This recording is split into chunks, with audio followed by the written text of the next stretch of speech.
피해자를 추행할 의사나 추행한 사실도 없다면서 처음 고소 사실을 접했을 때 돈을 노린 것이라는 확신이 들었다.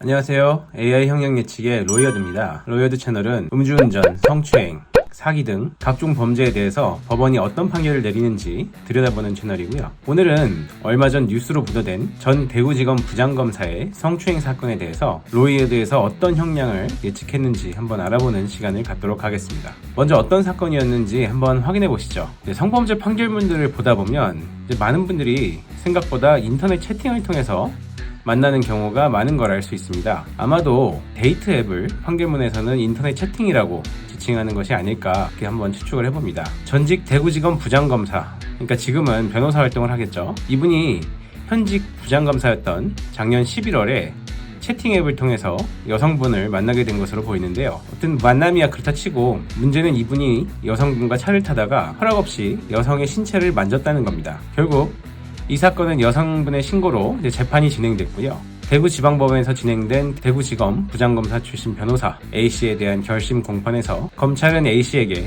징역 1년과 성폭력 치료 프로그램 이수, 신상정보 공개 및 3년간 취업 제한을 선고해달라고 재판부에 요청을 했습니다.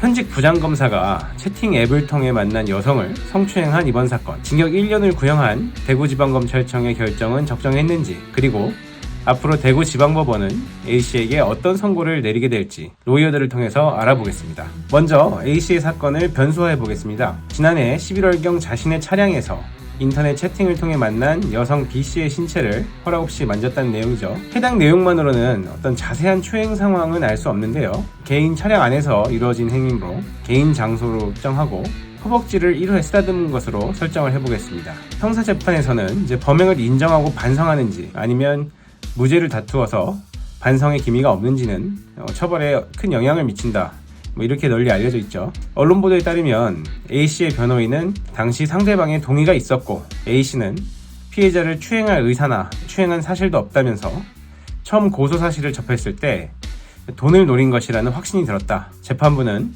사건에 대한 선입견을 버리고 무죄 판결을 내려달라, 이렇게 최후 변론을 했다고 합니다. 결국 A씨는 범행을 인정하지도 않았고 피해자와 합의도 하지 않은 것으로 예상이 되는데요. 그렇게 설정을 하고 이제 전직 검사이므로 어떤 별도의 전과는 없다고 보겠습니다. 사건 내용을 분석한 결과 이제 로이어드 AI는 벌금 300만 원을 예상했는데요. 그렇다면 만약 A씨가 범행을 인정하고 합의를 했으면 어떻게 될까요? 네, 이 경우에는 벌금 100만 원의 형이 예상되는 것으로 나왔습니다. 사실 합의를 한 경우나 안 한 경우나 생각보다 예상 형량이 낮은데요. 네, 성추행 범죄에서 초범이냐 여부는 이제 무엇보다 큰 영향을 받기 때문에 아마도 이런 결과가 나온 것으로 보입니다. 다만 이제 A씨와 유사한 사례에서 최악의 경우에는 징역 6개월을 선고받은 사례도 있고, 네, 법원은 또 이제 언론에서 이렇게 나올 만큼 사회적인 이슈가 된 사건에 대해서는 좀 더 중한형을 선고하는 경향도 있으니까 꼭 징역형이 나오지는 않는다, 반드시 배제한다, 이렇게는 볼 수 없을 것으로 보입니다. 네, 이렇게 일단 과거 사례들에 비추어 보면 올해 대구지검에서 1년 구형을 한 것은 꼭 적은 것만은 아니라는 것이 이제 제 생각입니다. 오는 24일, 그러니까 12월 24일 대구지방법원에서 이제 선고가 예정되어 있는데요. 로이어드에서는 오는 24일 선고가 나오는 대로 관련 내용을 공유하도록 하겠습니다. 네, 오늘 준비한 영상은 여기까지입니다. 로이어드 홈페이지에서 여러분들이 직접 변수를 입력해서 형량을 확인해 볼 수 있습니다.